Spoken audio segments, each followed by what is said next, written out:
La luna deslumbrante asoma entre los árboles. La oscuridad de la noche lo inunda todo. Y una tenue niebla comienza a aparecer. Adéntrate en el bosque. Busca el árbol viejo. Siéntate a su lado. Ponte cómodo, cierra los ojos y escucha la historia que traen hasta ti las criaturas de la noche.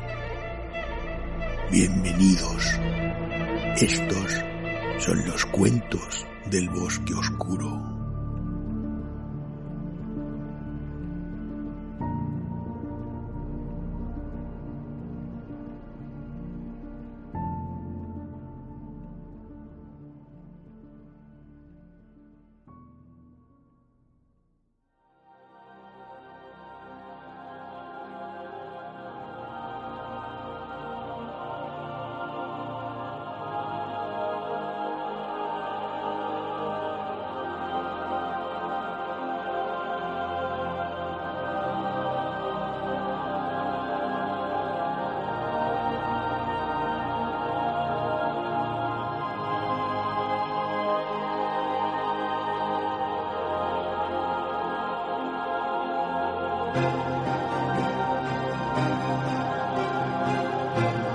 Cita con Rama, de Arthur C. Clarke.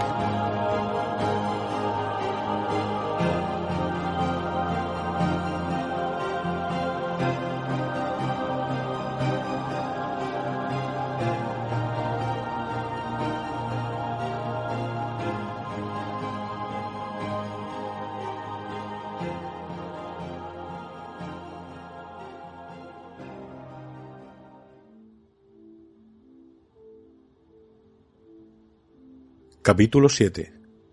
Dos esposas. Si sus dos esposas comparaban alguna vez sus videogramas, pensaba el comandante Norton, más divertido que preocupado, aquello le acarrearía a él una cantidad de trabajo extra. Ahora le bastaba con hacer un solo videograma y duplicarlo, añadiendo a cada uno algún breve mensaje personal y una fórmula cariñosa antes de enviar las casi idénticas copias, una a Marte y la otra a la Tierra. Desde luego era harto improbable que sus dos esposas hicieran tal cosa. Aun acogiéndose a las tarifas reducidas concedidas a las familias de los astronautas, resultaría demasiado costoso. Y no tendría sentido. Sus dos familias mantenían muy buenas relaciones, e intercambiaban los saludos habituales en los cumpleaños y aniversarios. No obstante, en general tal vez fuera mejor que ambas muchachas no se hubieran encontrado nunca, y probablemente jamás se encontrarían. Myrna había nacido en Marte, y en consecuencia no toleraba la gravedad de la Tierra. En cuanto a Carolina, no soportaba ni los 24 minutos que duraba como máximo cualquier viaje terrestre. Siento mucho haberme retrasado un día con esta transmisión, prosiguió Norton con su mensaje después de los consabidos preámbulos. Pero lo creas o no, he estado fuera de la nave espacial en las últimas 30 horas. No te alarmes, todo está controlado y va muy bien. Nos ha supuesto 2 días de trabajo, pero ya hemos dominado el complejo sistema de las cerraduras automáticas. 2 horas nos hubieran bastado si hubiésemos sabido lo que ahora sabemos. Pero no queríamos arriesgarnos. Enviamos cámaras de control remoto como avanzadilla y revisamos las cerraduras una docena de veces para asegurarnos de que no se cerrarían después de que hubiésemos pasado. Cada cerradura es un simple cilindro giratorio con una ranura en un lado. Uno pasa a través de esa abertura, hace girar la palanca a 180 grados y la ranura encaja entonces con otra puerta por la que se puede pasar. O flotar en este caso. Los de Rama hicieron muy seguras estas cosas. Hay 3 cerraduras cilíndricas, una detrás de otra, justo dentro de la corteza exterior y debajo del pilar de entrada. No puedo imaginarme cómo podría fallar ni una sola, a menos que alguien la estropeara con explosivos, pero si eso ocurriese habría una segunda, y después una tercera. Y eso es solo el comienzo. Una vez abierta, la tercera cerradura da acceso a un corredor recto de casi medio kilómetro de largo.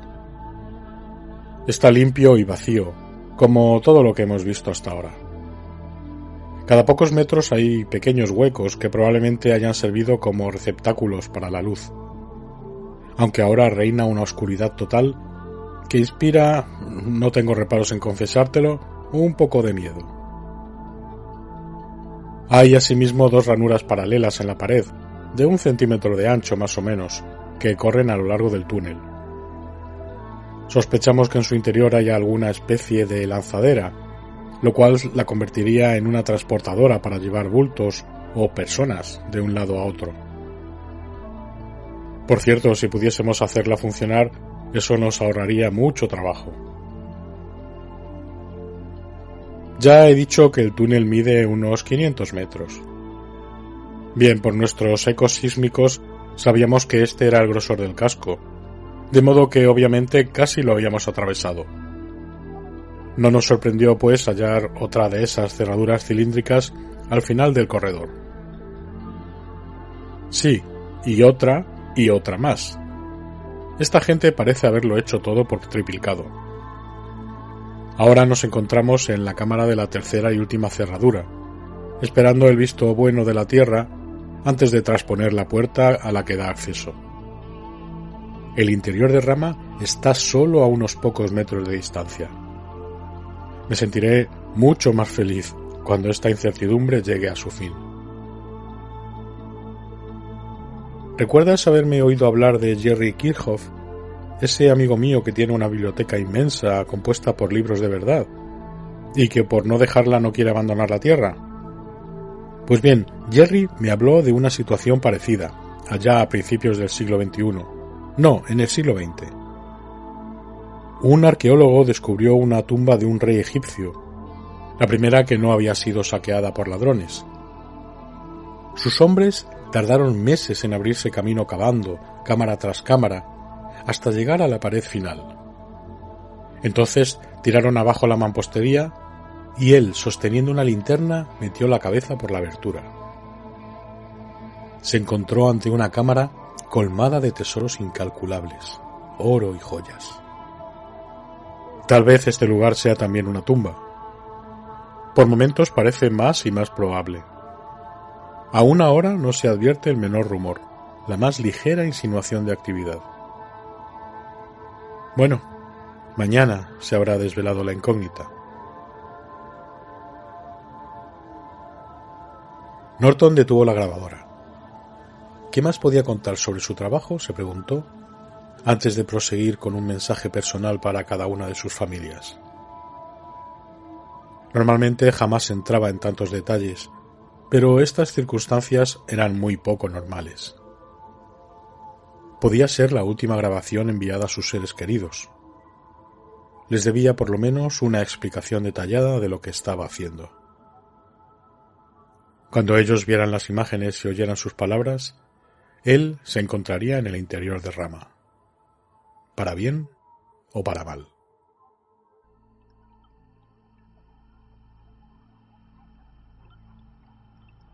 Capítulo 8. A través del cubo.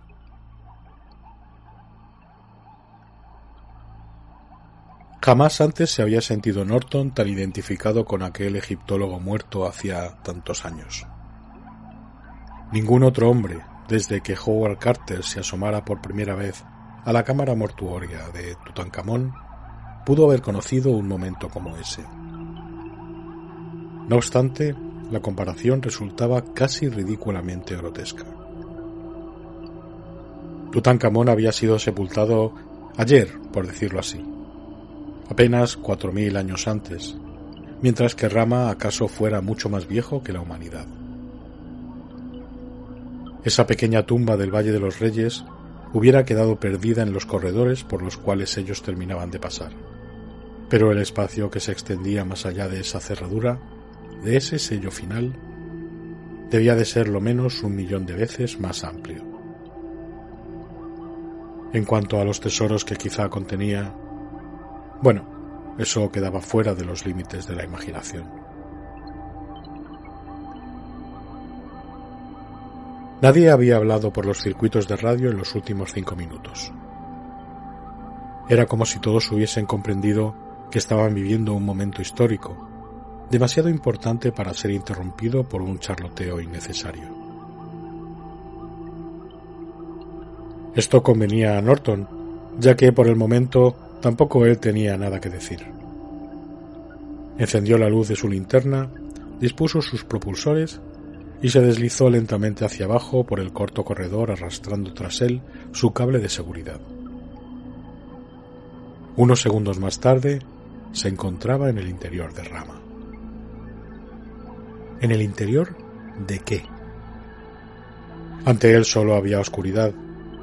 El haz de luz de su linterna no tropezaba con el menor resplandor. Había esperado algo así, aunque en realidad no podía creerlo. Todos los cálculos demostraron que la pared más lejana quedaba a decenas de kilómetros de distancia. Ahora sus ojos le confirmaban que era así. Mientras flotaba lentamente en medio de esas tinieblas, experimentó la repentina necesidad de confiar en ese hilo que lo unía a sus compañeros, una impresión más fuerte de lo que recordaba haber experimentado jamás antes, ni siquiera en el transcurso de su primer viaje de reconocimiento. Y eso era ridículo. Había mirado sin vértigo a través de los años luz y los megaparsecs. ¿Por qué había de sentirse tan impresionado, tan perturbado por unos pocos kilómetros cúbicos de vacío? Estaba meditando sobre ese problema cuando el regulador de impulso, en un extremo del cable de seguridad, lo frenó suavemente hasta detenerlo, con un apenas perceptible rebote. Hizo girar el haz de luz de la linterna, tan inútil para horadar la espesa oscuridad, e intentó examinar la superficie de la cual terminaba de emerger. Podía haber estado revoloteando sobre el centro de un pequeño cráter, que era en sí mismo un simple hoyuelo en la base de un cráter más grande.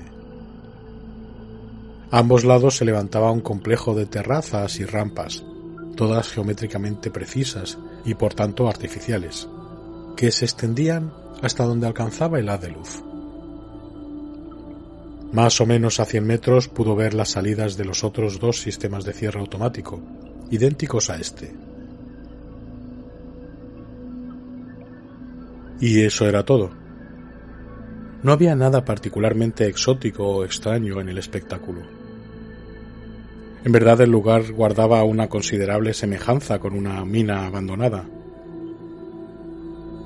Experimentó una vaga sensación de desencanto. Después de tanto esfuerzo debía haber habido alguna dramática, hasta trascendental revelación. Luego se recordó a sí mismo que su campo de visión solo se extendía a unos 200 metros. La oscuridad, más allá, bien podía contener mayores maravillas de las que estaba preparado para afrontar. Informó brevemente a sus expectantes y ansiosos compañeros, y luego añadió: «Enviaré una bengala. Tiempo 2 minutos. Ahí va». Haciendo acopio de todas sus fuerzas, lanzó el pequeño cilindro hacia arriba, o hacia afuera, y comenzó a contar los segundos mientras el artefacto iba disminuyendo a lo largo del haz de luz de su linterna. Antes de llegar a los 15 segundos, había desaparecido de su vista. Cuando llegó a los 100 segundos, se tapó los ojos y enfocó la cámara. Siempre había sido hábil para calcular el tiempo. Solo se había pasado 2 segundos de la cuenta cuando el mundo quedó envuelto en luz. Y esta vez no hubo motivos para que se sintiera defraudado. Ni siquiera la extraordinaria potencia luminosa de la bengala pudo iluminar toda la extensión de aquella enorme cavidad, pero Norton alcanzó a ver lo suficiente para apreciar su planteamiento y su titánica escala. Se encontraba en uno de los extremos de un cilindro hueco, de lo menos 10 kilómetros de ancho y de un largo incalculable. Desde su punto de vista, en el eje central, logró divisar tal cúmulo de detalles en las paredes curvas a su alrededor que su mente no pudo asimilarlos más que en una mínima fracción. Estaba contemplando el panorama de un mundo entero, gracias al simple resplandor de un relámpago, y con un deliberado esfuerzo de la voluntad, procuró fijar la imagen en su mente. A su alrededor, las laderas escalonadas del cráter se levantaban hasta fundirse con la sórdida pared que bordeaba el cielo. No, esa impresión era falsa. Debía descartar tanto los instintos terrestres como los del espacio, y volver a orientarse adaptándose a un nuevo sistema de coordenadas. No se encontraba en el punto más bajo de ese extraño mundo, sino en el más alto. Desde allí, todas las direcciones partían hacia abajo, no hacia arriba. Si se apartaba de ese eje central moviéndose hacia la pared curvada, que ya no debía considerar como una pared, la gravedad iría gradualmente en aumento. Cuando alcanzara la superficie interior del cilindro, podría permanecer erguido en ella en cualquier punto, con los pies hacia las estrellas y la cabeza orientada hacia el centro del tambor giratorio. El concepto era suficientemente familiar. Desde los más tempranos comienzos del vuelo espacial, la fuerza centrífuga había sido utilizada para simular la gravedad. Era tan solo la magnitud de esa aplicación lo que resultaba tan tremendo, tan abrumador. La mayor de las estaciones espaciales, SingSat 5, tenía menos de 200 metros de diámetro. Tardaría tiempo en acostumbrarse a algo que tenía 100 veces esas dimensiones. El paisaje tubular que le rodeaba estaba salpicado de áreas de luz y sombra que podían ser bosques, campos, lagos helados o ciudades. La distancia y la luminosidad decreciente de la bengala hacía imposible la identificación. Había líneas estrechas que podían ser carreteras, canales o ríos entubados que formaban una red geométrica apenas visible ya. Y muy abajo del cilindro, en el límite mismo de la visión, se extendía una faja de oscuridad aún más profunda. Esta formaba un círculo completo que rodeaba el interior de ese mundo, y Norton se acordó de pronto del mito de Oceanus, el mar que, según creían los antiguos, rodeaba la Tierra. Aquí tal vez había un mar más extraño aún, no circular sino cilíndrico. Antes de helarse en la eterna noche interestelar, ¿tendría olas, mareas, corrientes y peces? La bengala lanzó sus últimos destellos y se extinguió. El momento de la revelación había pasado. Pero Norton supo que mientras viviera, esas imágenes seguirían impresas en su mente. Cualesquiera que fuesen los descubrimientos que trajera el futuro, nada borraría nunca esa primera impresión. Y la historia jamás le quitaría el privilegio de haber sido el primer hombre de la humanidad cuyos ojos se habían posado en la creación de una civilización extraña.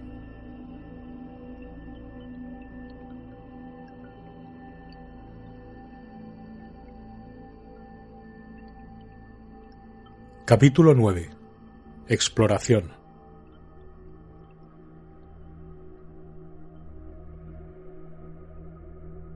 Hemos lanzado ya 5 bengalas de larga duración por el eje del cilindro, de modo que disponemos de una buena cobertura de fotos de toda su extensión.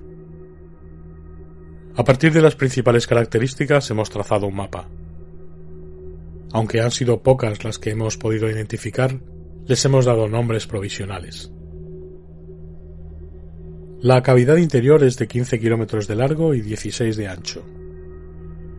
Los dos extremos tienen forma de cuenco, con geometrías bastante complicadas.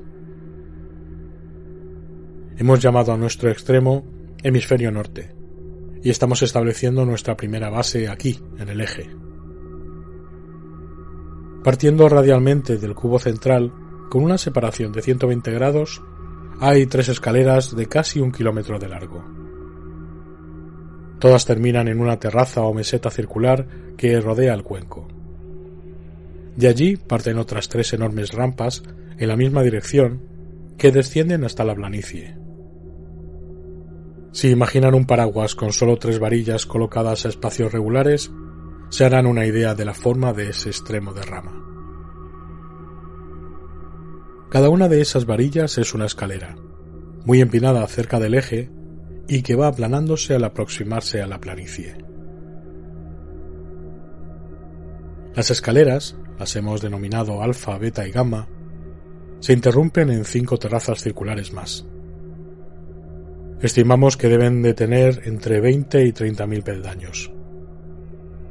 Presumiblemente solo se utilizaban en casos de emergencia, puesto que es inconcebible que los ramanes, o como quiera que los llamemos en adelante, no contaran con otro medio para llegar al eje en su mundo. El hemisferio sur muestra un aspecto totalmente distinto. Para empezar, no tiene escaleras y ningún cubo central llano. En cambio, hay un inmenso mástil de kilómetros de largo a lo largo del eje, con 6 más cortos alrededor. El conjunto es muy extraño y no nos hacemos una idea de lo que significa. A la sección cilíndrica de 50 kilómetros entre los 2 cuencos la hemos bautizado planicie central. Puede parecer un despropósito utilizar el término planicie para describir algo tan obviamente curvo, pero creemos que está justificado. Lo curvo aparecerá plano ante nuestros ojos cuando descendamos allí, al igual que el interior de una botella debe aparecer plana a una hormiga que camine en su interior por ella. El rasgo más notable de la planicie central es la faja oscura de 10 kilómetros de ancho que la circunda en la mitad. Parece hielo, de modo que le hemos dado el nombre de mar cilíndrico. Y en el centro justo hay una especie de isla en forma ovalada, de unos 10 kilómetros de largo y 3 de ancho, cubierta de altas estructuras. Porque nos recordaba a la antigua Manhattan, la hemos llamado Nueva York. Sin embargo, no creo que se trate de una ciudad. Más parece una inmensa fábrica o una planta de procesos químicos. Pero sí hay algunas ciudades, o en todo caso pueblos, centros, por lo menos 6. Si fueron construidas para seres humanos, cada una podría albergar a 50.000 personas. Las bautizamos Roma, Pekín, Moscú, París, Londres y Tokio. Están unidas por caminos y algo que parece un sistema ferroviario. Debe haber material suficiente para siglos de investigación en este helado casco de un mundo. Tenemos 4.000 kilómetros cuadrados para explorar y solo unas cuantas semanas de tiempo. Me pregunto si alguna vez se desvelarán los 2 enigmas que me obsesionan desde que entramos en Rama. ¿Quiénes fueron sus habitantes y qué fue mal? La grabación había terminado. En la Tierra y en la Luna, los miembros del Comité Rama se relajaron y luego comenzaron a examinar los mapas y fotos extendidas ante ellos. Aunque habían estudiado el material durante varias horas, la voz del comandante Norton les añadía una dimensión que ninguna fotografía o dibujo podía comunicar. Él había estado realmente allí, había visto con sus propios ojos ese extraordinario mundo durante los breves momentos en que la luz de las bengalas iluminó su noche larga como la eternidad. Y él era el hombre que iba a conducir la expedición para explorarlo.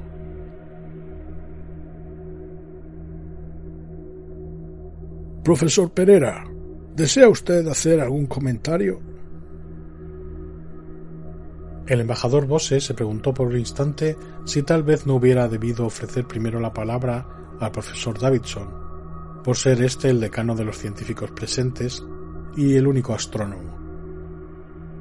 Pero el viejo cosmólogo parecía encontrarse todavía bajo los efectos de un débil estado de shock y evidentemente fuera de su elemento. A lo largo de su carrera profesional, Davidson siempre había creído en el universo como en un campo de acción para las titánicas fuerzas impersonales de la gravitación, el magnetismo y la radiación. Nunca pensó que la vida desempeñara un papel importante en el esquema de las cosas, y consideraba su aparición en la Tierra, Marte y Júpiter como una aberración accidental. Pero ahora había pruebas fehacientes de que la vida no solo existía fuera del sistema solar, sino que además había alcanzado cotas que superaban todo lo logrado por el hombre hasta entonces, y lo que tenía esperanzas de alcanzar en siglos por venir. Más aún, el descubrimiento de Rama suponía un desafío para un dogma predicado por Davidson durante años. Cuando se le presionaba lo suficiente, admitía de mala gana la posibilidad de que hubiera vida en otros sistemas estelares, pero siempre había mantenido la absurda idea de que pensar que esos supuestos seres pudieran alguna vez salvar los abismos interestelares era absurdo.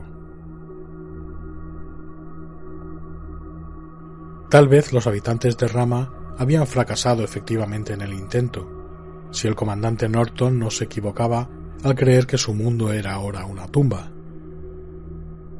Pero al menos intentaron la hazaña en una magnitud tal que indicaba una enorme confianza en el resultado final. Si eso había sucedido una vez, seguramente debía de haber sucedido muchas otras en esta galaxia de 100 billones de soles. Y alguien, en alguna parte, al final triunfaría. Esta era la tesis que, sin pruebas pero con un poder considerable de argumentos, el Dr. Carsley Pereira había estado exponiendo durante años. Ahora estaba muy satisfecho, aunque a la vez era el hombre más frustrado. Rama había confirmado espectacularmente todas sus hipótesis, pero jamás podría poner el pie en su interior o siquiera verlo con sus propios ojos. Si se le hubiese aparecido de pronto el demonio, ofreciéndole el don de la teletransportación instantánea, habría firmado el contrato sin molestarse en leer lo escrito en letra pequeña. Sí, señor embajador. Creo que dispongo de alguna información de interés. Indudablemente nos hallamos ante un arca del espacio. Es una antigua idea en la literatura astronáutica. He podido determinar su origen en el físico inglés J.D. Bernal, que propuso este método de colonización interestelar en un libro publicado en 1929. Sí, hace 200 años. Y el gran pionero ruso Tsiolkovsky esbozó algunas propuestas similares incluso con anterioridad. Si se desea viajar de un sistema estelar a otro, se dispone de un determinado número de opciones. Suponiendo que la velocidad de la luz sea un límite absoluto, y eso no ha sido todavía completamente establecido, a pesar de que lo hayamos podido oír en sentido contrario, se oyó un resoplido de indignación, pero ninguna protesta formal por parte de Davidson. Se puede realizar un viaje rápido en una nave pequeña o un viaje lento en una nave gigante. Parece no haber razón técnica alguna que impida a un vehículo espacial alcanzar el 90% o más de la velocidad de la luz. Eso significaría una duración de viaje de 5 a 10 años entre estrellas vecinas. Algo tedioso tal vez, pero no impracticable, sobre todo para seres cuyo lapso de vida puede calcularse en siglos.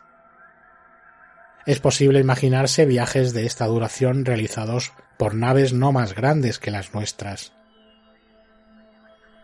Pero quizá tales velocidades son imposibles con cargas razonables. Recuerden, hay que llevar el combustible para ir reduciendo la velocidad al final del viaje, aun cuando sea solo un viaje de ida. De modo que puede ser más sensato tomarse todo el tiempo necesario, digamos de 10.000 a 100.000 años. Bernal y otros pensaron que eso era posible gracias a esos pequeños mundos ambulantes de unos cuantos kilómetros de largo, que transportarían varios miles de pasajeros en viajes que se prolongarían durante generaciones. Naturalmente, el sistema tendría que estar cerrado herméticamente y habría que reciclar todo alimento, aire y otros bienes de consumo. Pero, claro está, Así es como opera la Tierra en una escala más amplia. Algunos escritores sugirieron que esas arcas del espacio debían ser construidas en forma de esferas concéntricas.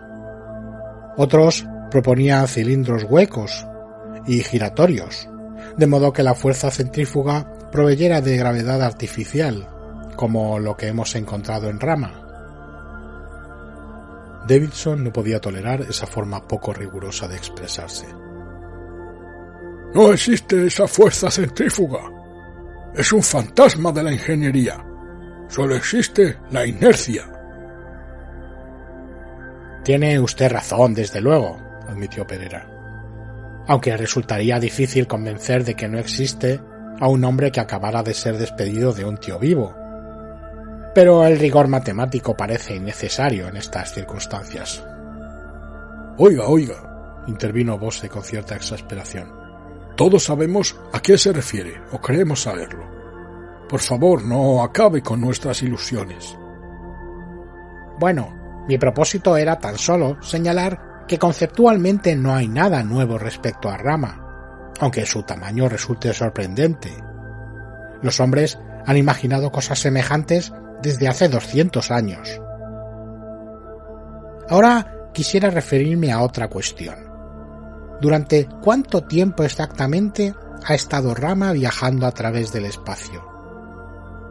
Hemos podido determinar de forma muy precisa su órbita y velocidad. Suponiendo que no haya ningún cambio referido a la navegación, estamos en condiciones de determinar su posición con una anterioridad de millones de años. Creímos que provenía de una estrella cercana, pero ese no es el caso en absoluto. Hace más de 200.000 años que Rama pasó cerca de una estrella, y esa en particular resulta ser una variable irregular, el Sol más inapropiado que se puede imaginar para un sistema solar habitado. Tiene una variación de brillo de 50 a 1. Sus planetas serían alternativamente calcinados y congelados cada pocos años. Una sugerencia, interrumpió la doctora Price. Tal vez eso lo explique todo. Quizá ese fue alguna vez un sol normal y se volvió inestable. Y por eso los habitantes de Rama tuvieron que salir en busca de uno nuevo. Perera admiraba a la anciana arqueóloga, de manera que no se ensañó con ella.